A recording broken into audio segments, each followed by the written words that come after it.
శ్రీమాత్రే నమ. జై గురు దత్తాత్రేయ నమ. ఈ వీడియోలో మనం మకర రాశి వారికి జనవరి నెల మాస ఫలితాలు పరిశీలిద్దాం. మరి ఎప్పుడైనా మనం నెల ఫలితాలు పరిశీలించినప్పుడు ప్రధాన గ్రహాలు అంటే కొంత వేగంగా సంచరించే గ్రహాలు రవి, కుజ, శుక్ర, బుధ, వీటిని ప్రధానంగా తీసుకొని మనం ఫలితాలు తెలుసుకోవడం జరుగుతుంది. అయితే ఈ మకర రాశి వారికి ఈ నెల ప్రారంభం నుంచి 15వ తారీఖు వరకు కూడా ఈ 4 గ్రహాలు కూడా 12వ స్థానంలో సంచరిస్తున్నాయి. 12వ స్థానం అన్నది వ్యయస్థానం, అంటే ఖర్చులు, మన నుంచి బయటికి వెళ్ళిపోయే నష్టాలన్నీ కూడా 12వ స్థానం నుంచి తెలుసుకోవచ్చు. అలాగే హాస్పిటలైజేషను, అలాగే విదేశ ప్రయాణాలు, ఇతరుల మీద ఆధారపడి రావడం, అలాగే మనం వేరే వాళ్ళకి ఆశ్రయం ఇచ్చి వాళ్ళని పెంచి పోషించడం, ఇవన్నీ కామన్గా నడుస్తూ ఉంటాయి. బట్ ఏదైనా ఖర్చు, లాసు జరుగుతూ ఉంటుంది. ఇందులో ప్రధానంగా మనకి కుజుడు చతుర్థ లాభాధిపతిగా 12వ స్థాన సంచారం, అంటే స్థిరాస్తి నష్టం జరిగే అవకాశం ఉన్నది.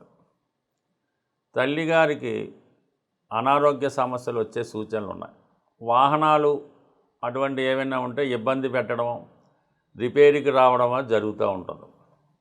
ఇదే సమయంలో రుణాలు తీర్చవలసి ఉంటుంది. అంటే ఎవరికన్నా మనం ప్రతీ నెల చెల్లించవలసినవి కామన్గా ఉంటే, ఏదైనా ఇంటి మీద తెచ్చినటువంటి అప్పు, ఏదైనా వైద్యం కోసం తెచ్చినప్పుడు ఇబ్బంది పెడుతూ ఉంటుంది. సడన్గా తప్పనిసరి పరిస్థితుల్లో ఏదో ఒక స్థిరాస్తి అయినా అమ్మి ఆ అప్పు బలవంతంగా అయినా తీర్చవలసి ఉంటుంది.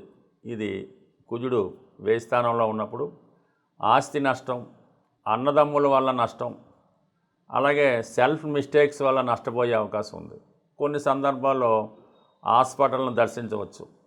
ఇక రవి అష్టమాధిపతిగా రవి వ్యయ స్థానంలో ఉండడం వలన ప్రభుత్వానికి చెల్లించవలసినటువంటి ట్యాక్సులు, పన్నులు వగైరా వగైరా చెల్లించడం, అలాగే మనం ప్రతీ నెల పెద్దవారికి జీవనోపాధికి కానీ వాళ్ళ యొక్క ఖర్చులకు కానీ ఇవ్వాల్సినటువంటి ధనం, వైద్యుల్ని సంప్రదించడం, కొన్ని మన యొక్క ప్రెస్టేజ్ నిలుపుకోవడానికి కొన్ని అనవసర ఖర్చులు, ఎంటర్టైన్మెంట్ సంబంధించినవి, వైద్యానికి సంబంధించినవి జరుగుతూ ఉంటాయి. ఇక శుక్రుడు మరి యోగకారకుడు దశమాధిపతిగా వ్యయ స్థానంలో ఉండడం వలన వ్యాపారాన్ని అభివృద్ధి చేయడానికి పెట్టుబడి పెట్టడం, కుటుంబంలో ఉన్నటువంటి స్త్రీలకి మన ఎంటర్టైన్మెంట్ కొరకు, విందు వినోదాల కొరకు, వాహనాల రిపేర్ కొరకు ఖర్చు పెట్టవలసి ఉంటుంది. అలాగే కొన్ని రహస్యంగా కొన్ని బలహీనతలకి కొంత ధనాన్ని రహస్యంగా ఖర్చు పెట్టడం కానీ, ఎవరికన్నా బహుమతిగా ఇవ్వడం కానీ, ఇలాగ ఫ్రెండ్స్కి వాళ్ళకి కొంతవరకు విలువైన వస్తువులు అవి డొనేట్ చేయడం, ఇవ్వడం జరుగుతూ ఉంటుంది. ఇక బుధుడు 12వ స్థానానికి రావడం వల్ల అది పిల్లల యొక్క చదువుకి, విద్యార్థుల చదువుకి, వ్యక్తిగతంగా కంప్యూటర్లు వగైరా వగైరా వ్యాపార సంబంధించినటువంటి అవసరాలకి యంత్రాలు లాంటివి కొనడం, ఈ బుక్స్ లాంటివి కొత్తవి పెట్టడం, కంప్యూటర్లు, ఏదన్నా మొత్తం మీద 15వ తారీఖు వరకు మీ దగ్గర ఉన్నటువంటి ప్రతి పైసా కూడా ఖర్చు అయ్యే విధంగా ఉంటుంది. తప్పనిసరి పరిస్థితుల్లో కొంత రుణం కూడా చేయడం జరుగుతూ ఉంటుంది. అయితే అనూహ్యంగా ఈ ఫలితాలన్నీ కూడా జనవరి 15 నుంచి మారిపోతాయి. కుజుడు రావడం వల్ల, లాభాధిపతిగా చతుర్థాధిపతిగా రాశిలోకి రావడం వల్ల భూములు, స్థిరాస్తుల ద్వారా ఆదాయం పెరుగుతుంది. స్థిరాస్తి మీద ఇతరుల చేతిలో ఉన్నటువంటి స్థిరాస్తి మీ చేతికి వస్తుంది. అన్నదమ్ములు సహకరిస్తారు, రక్త సంబంధీకులు సహకరిస్తారు. మీ యొక్క సొంత ప్రయత్నంతో రియల్ ఎస్టేట్ ద్వారా కానీ, ఉద్యోగం ద్వారా కానీ, ఏదైనా సెటిల్మెంట్ ద్వారా కానీ ఆదాయం లభిస్తుంది. అలాగే రవి 15 తర్వాత ప్రభుత్వ పథకాలు మీకు అనుకూలంగా ఉంటాయి.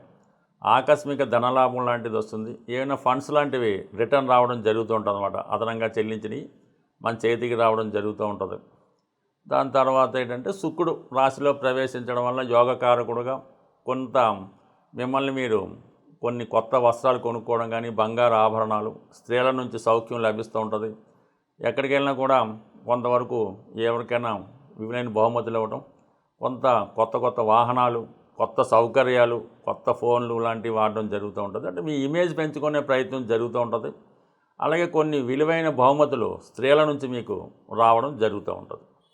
సో బుధుడు కూడా రావడం వలన కొంతవరకు వ్యాపార అవకాశాలు ఇవన్నీ ఆటోమేటిక్గా ఉంటాయి. బట్ ఏదైనా మొదటి 15 రోజుల నుంచి ఉన్నటువంటి సమస్యలు నెమ్మదిగా జనవరి 15 తర్వాత సంపూర్ణంగా రావడం జరుగుతుంది. అయితే ఆర్థిక సంబంధించిన విషయాల్లో మాత్రం మనీ జాగ్రత్తగా ప్లాన్ చేసుకోకపోతే డెఫిసిట్లో పడవలసి ఉంటుంది. వ్యక్తిగతంగా మీ యొక్క వ్యక్తిగత ఆరోగ్యం కూడా జాగ్రత్తగా చూసుకోవాల్సి ఉంటుంది. అది స్త్రీల విషయంలో మరింత ఎక్కువ ఇబ్బంది కలిగే అవకాశం ఉంటుంది. కాబట్టి మరి ఈ సమయంలో మీరు తప్పనిసరిగా శుక్రగ్రహ అనుగ్రహం కోసం మరి శ్రీ సూక్త పారాయణ, కనకదార స్తోత్ర పారాయణ, విష్ణు సహస్రనామం నామంతో పాటు లక్ష్మీ అష్టోత్తర పారాయణ చేసుకోవడం వల్ల శుక్రగ్రహం అభివృద్ధి చెందడం జరుగుతుంటుంది. అలాగే అష్టమాధిపతిగా ఉన్నటువంటి రవి రాశిలో ఉన్నప్పుడు చాలా చికాకు పెడతా ఉంటుంది. ఏ పని కూడా సరిగ్గా చేయబుద్దేదు, అనవసరంగా యాంగ్జైటీకి, కోపానికి గురవుతుంటారు.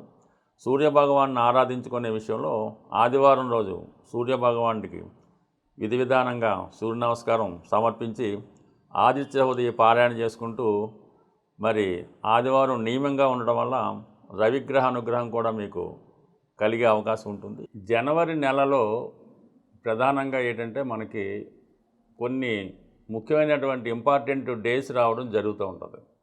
ఆ డేస్లో ఆ విధి విధానంగా ఆ కార్యక్రమాలు పూర్తి చేసుకుంటే జీవితంలో కొన్ని మలుపులు రావడం జరుగుతుంటుంది.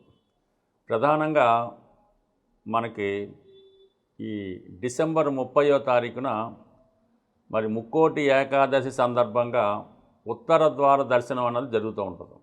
అంటే ఇది మామూలు విషయం అయితే కాదు. సాక్షాత్తు వైకుంఠంలో ఉన్నటువంటి మహావిష్ణువుని సందర్శించినంత పుణ్యఫలం దక్కుతూ ఉంటుంది.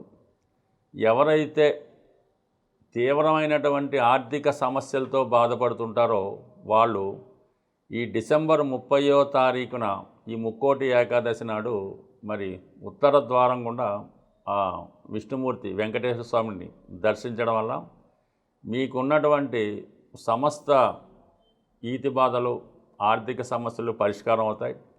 వీలైతే ఆ రోజు చాలా పవిత్రంగా ఉంటూ విష్ణు సహస్రనామాన్ని కానీ, గోవిందనామాలను కానీ వినటం ద్వారా మీ జీవితాన్ని ధన్యం చేసుకోవచ్చు.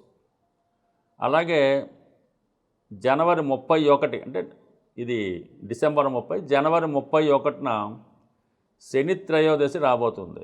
ఆ రోజు విధి విధానంగా శని భగవానుడికి తైలాభిషేకం జరిపించుకోవడం, ఎక్కువగా శివాలయంలో ఉన్నటువంటి శని భగవానుడికి తైలాభిషేకం చేసుకుంటే ఎక్కువ ఫలితం మీరు పొందుతారు. అదే రోజు అదే దేవాలయంలో ఉన్నటువంటి శివుడికి కూడా మరి అభిషేకం చేయించుకోవడం వల్ల కంప్లీట్గా ఆ శుభ ఫలితాలు మీరు పొందడం జరుగుతూ ఉంటుంది. మరీ ముఖ్యంగా జనవరి 25వ తారీఖున రథసప్తమి రాబోతుంది. ఆ రోజు మీకు ఉన్న ఆచారం ప్రకారం, మీ గ్రామ ఆచార ప్రకారం సూర్యదేవుణ్ణి మరి పాయసం తయారు చేసి నైవేద్యంగా పెట్టి పూజించడం వల్ల అనారోగ్య సమస్యలతో ఎవరైతే ఇబ్బంది పడుతున్నారో వాళ్ళు ఈ అనారోగ్య సమస్యల నుంచి బయటపడి సంపూర్ణ ఆరోగ్యవంతులు అవ్వడం జరుగుతూ ఉంటుంది. అలాగే ఇంకొక పూర్వకాలం ఆచరిస్తున్నటువంటి గొప్ప రెమెడీ ఏంటంటే ఈ సంక్రాంతి అయిపోయిన తర్వాత జనవరి 17వ తారీఖున ముక్కనుమ అని వస్తూ ఉంటుంది. ఆ ముక్కనుమ రోజు ఎవరు ఇల్లు కదలకుండా, ఊళ్ళకి వెళ్లకుండా ఇంట్లోనే ఉంటారు. అంటే పూర్వకాలంలో ఎక్కువగా చేస్తూ ఉంటారు. ఆ రోజు ఈ బొమ్మల కొలువు అంటే మీ దగ్గర ఉన్నటువంటి బొమ్మలతో ఒక అలంకారంగా స్టాండ్ లాగా ఈ బొమ్మల కొలువు అన్నది ఏర్పాటు చేయడం జరుగుతూ ఉంటుంది. అందులో రాధాకృష్ణులు, శివపార్వతులు అనేక రకాల బొమ్మల్ని ప్రదర్శిస్తూ ఉండేవారు.